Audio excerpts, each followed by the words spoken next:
Process of planning, यानी planning किस तरह से काम किया जाता है। प्लानिंग जो है वो इंटेलेक्चुअल प्रोसेस है, यानी दिमाग का प्रोसेस है, उसे दिमाग से काम में लेना पड़ता है। प्लानिंग एक तरह का मैप है जो आपको हर जगह का डायरेक्शन दिखाएगा फ्यूचर में, कि आपको किस जगह कितना काम करने की ज़रूरत है, जिसमें आपका मैनेजमेंट जो है वो सबसे बड़ा रोल प्ले करता है। फ्यूचर के अंदर आने वाले नुकसान या कोई गड़बड़ के लिए आपको पहले से डिसाइड करके रखना पड़ता है और उसे उसके स्टेज के हिसाब से काम में लेना पड़ता है। उसके बारे में है डिटर्मिनेशन ऑफ ऑब्जेक्टिव्स, किन चीज़ों के ऊपर आपको ध्यान देना है, फोकस करना है। पहला स्टेप तो प्लानिंग का ये है कि आप आपकी सारी जो भी हैं ऑब्जेक्टिव्स उनके ऊपर ध्यान दीजिए, ठीक है।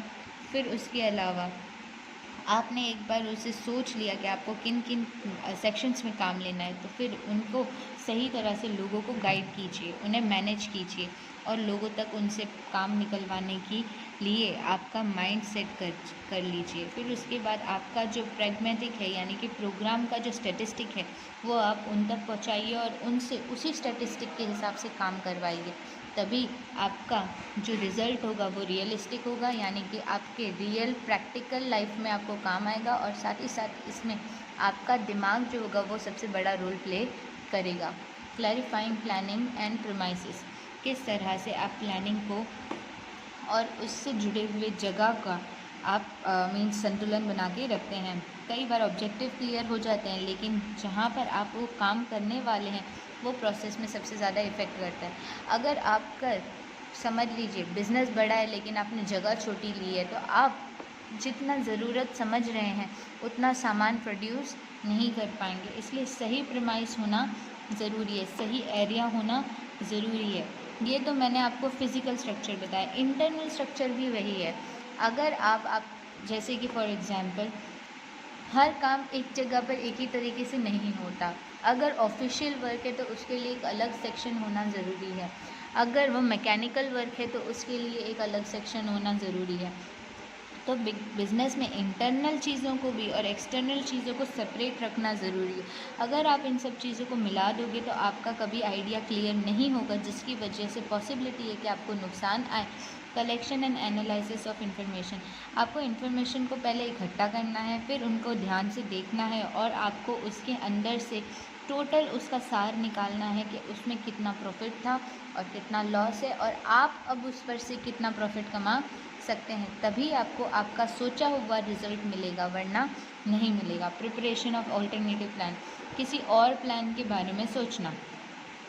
जब आपके पास एक प्लान है, आपको लग रहा है कि वो प्लान आपका कभी ख़राब हो भी सकता है आसपास के हिसाब से, यानी कि फ्यूचर में कोई प्रॉब्लम आ सकती है, तो आपको एक प्लान बी रखना ज़रूरी है।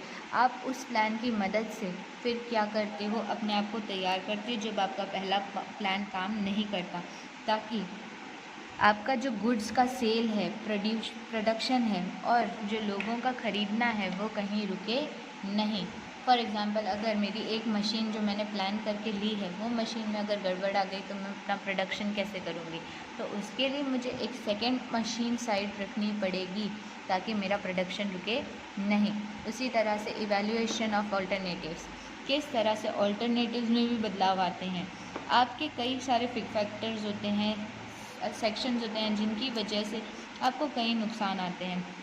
तो डिटेल में उन चीज़ को समझिए और फिर उसमें से देखिए कि कौन सा फिजिबल है। फिजिबल का मतलब होता है कि कहाँ पर काम करने की ज़रूरत है, वो एरियाज़ को आप कंसिडर कीजिए। फिर जैसे कि हमने बोला कि प्लानिंग पूरा दिमाग का खेल है, जो भी है वो दिमाग से है। तो इसमें मैथ्स की ज़रूरत है, स्टेट्स की ज़रूरत है, मैथमेटिकल प्रोसेस है और स्टैटिस्टिकल प्रोसेस है। उसकी मदद से आपका पूरा ऑल्टरनेट जो होता है, यानी आपका पूरा जो सार होता है वो बराबर काम करता है। बिज़नेस का जो यूनिट होता है वो आपका जो मेन प्लान है उसी पर काम करता है, और मॉडल जो होता है, यानी कि जहाँ आपको ये काम करना है उसके लिए आपको एक ऑपरेशन रिसर्च रखना पड़ता है, जिसका मतलब होता है OR। OR आपको हेल्प करता है चीज़ों का रिसर्च करने में, मार्केट की वैल्यू का सर्च करने में और कौन से प्रोडक्ट्स की इफ़ेक्टिवनेस है मार्केट में, उस चीज़ की नॉलेज लाने में।